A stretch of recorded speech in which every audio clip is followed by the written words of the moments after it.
शुरुआत होती है टूनी चिड़िया के घोंसले से। घोंसला साधारण है लेकिन साफ सुथरा है। चूचू और पीहू भूख से रो रहे हैं। माँ, बहुत भूख लगी है, कुछ खाने को दो ना। हाँ माँ, पेट में चूहे कूद रहे हैं। मेरे बच्चों, रो मत, मैं अभी तुम्हारे लिए खाना लेकर आती हूँ। तुम दोनों यहीं रहना और बाहर मत जाना। ट्यूनी चिड़िया उदास मन से उड़ जाती है। जंगल के चारों ओर सूखे पत्ते, मुरझाए हुए फूल और खाली तालाब नजर आते हैं। दोपहर का समय हो चुका था। ट्यूनी चिड़िया थकी हारी एक पेड़ की डाल पर बैठी है।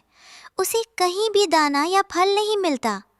तभी वहाँ कालू कौवा आता है।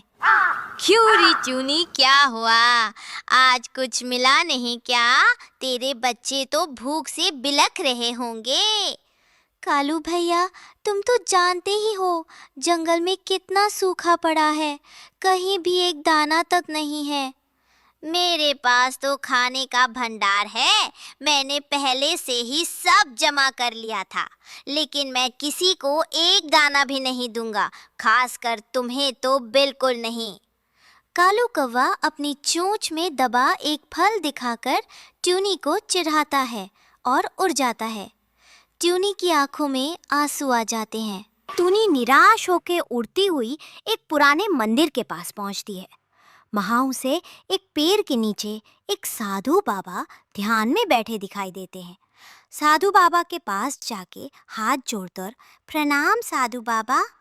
आओ टूनी बेटी, मैं तुम्हारी प्रतीक्षा कर रहा था। मैं जानता हूँ कि तुम अपने बच्चों के लिए बहुत चिंतित हो। आपको कैसे पता बाबा? एक छोटी सी पोटली टूनी को देते हुए, बेटी, इसमें 7 जादुई बीज है। अगर तुम इन्हें अपनी मेहनत और ईमानदारी से उगाओगी तो इनमें से ऐसे पेड़ उगेंगे जिन पर साल भर फल लगेंगे और तुम्हारी भूख की समस्या हमेशा के लिए समाप्त हो जाएगी। सच बाबा, आपका बहुत बहुत धन्यवाद, लेकिन इन्हें उगाना कैसे है? इन बीजों को उगाने के लिए तुम्हें जंगल के उस पार सुनहरी पहाड़ी पर जाना होगा। वहाँ की मिट्टी बहुत उपजाऊ है, लेकिन याद रखना, रास्ते में तुम्हें कई कठिनाइयाँ आ सकती हैं। और सबसे महत्वपूर्ण बात, इन बीजों का फल तुम्हें सबके साथ बांटना होगा।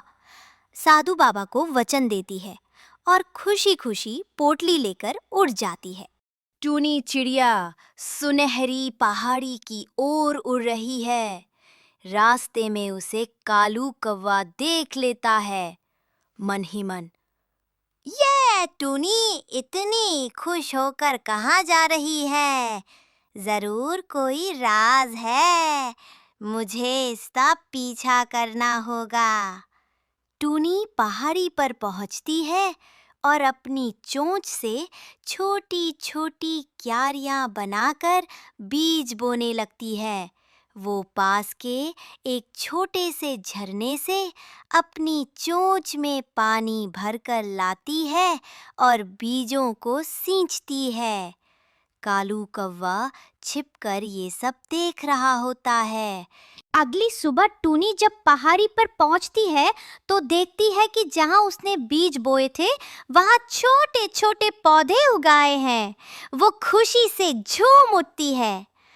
वाह, ये तो सच में जादुई बीज है। तभी वहां कालू कौवा आ जाता है।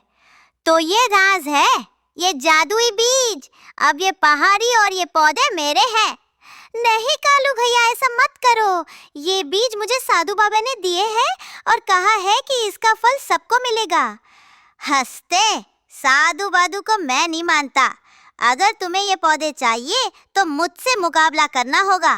कल सुबह हम दोनों एक दौड़ लगाएंगे। जो भी इस पहाड़ी का चक्कर लगाकर पहले यहाँ पहुँचेगा, ये पौधे उसी के होंगे। टूनी चिड़िया डर जाती है क्योंकि वो जानती है कि कालू कौवा उससे कहीं ज्यादा तेज उड़ता है, लेकिन उसके पास और कोई चारा नहीं होता और वो चुनौती स्वीकार कर लेती है। अगली सुबह दौड़ शुरू होती है। जंगल के कुछ जानवर, अब बंदर, गिलहरी भी वहां जमा हो जाते हैं। कालू कौवा तेजी से उड़ता हुआ आगे निकल जाता है। टुनी अपनी पूरी ताकत से उड़ती है लेकिन पीछे रह जाती है। ये टुनी मुझसे क्या जीतेगी? मैं तो बस पहुंचने ही वाला हूँ, थोड़ा आराम कर लेता हूँ। कालू कौवा पहाड़ी के पीछे घने पेड़ पर बैठकर सुस्ताने लगता है और उसे नींद आ जाती है। टुनी चिड़िया बिना रुके लगातार उड़ती रहती है। वह थक कर हाँफ रही है लेकिन अपने बच्चों का भूखा चेहरा याद करके उसे हिम्मत मिलती है। टुनी अपनी लगन और मेहनत से उड़ती हुई कालू कौवे से आगे निकल जाती है और दौड़ पूरी कर लेती है। जब कालू की नींद खुलती है तो वह देखता है कि टुनी जीत चुकी है। मैं हार गया। कालू भैया, घमंड और आलस हमेशा हार का कारण बनते हैं। मैंने ये दौड़ अपनी ताकत से नहीं बल्कि अपनी हिम्मत और लगन से जीती है। पहाड़ी पर अब 7 बड़े-बड़े पेड़ उगाए हैं जो रसीले फलों से लदे हुए हैं। टुनी चिड़िया अपने बच्चों के साथ खुशी-खुशी फल खा रही है। माँ, ये फल तो बहुत मीठे हैं। हाँ माँ, अब तो हमारा पेट भर गया। टुनी चिड़िया साधु बाबा की बात याद करके जंगल के सभी जानवरों को फल खाने के लिए बुलाती है। बंदर, गिलहरी, तोता सब आकर खुशी-खुशी फल खाते हैं। कालू कौवा दूर बैठा शर्मिंदगी से ये सब देख रहा होता है। कालू भैया, तुम भी आओ और फल खाओ। ये फल हम सब के लिए है। टुनी की दयालुता देखकर कालू कौवे की आंखों में आंसू आ जाते हैं। वह अपनी गलती के लिए माफी मांगता है। मुझे माफ कर दो टुनी, मैं लालच में अंधा हो गया था। आज तुमने मुझे सिखाया कि असली खुशी बांटने में है, छीनने में नहीं। सब मिलकर खुशी-खुशी फल खाते हैं। जंगल में फिर से हरियाली और खुशहाली छा जाती है।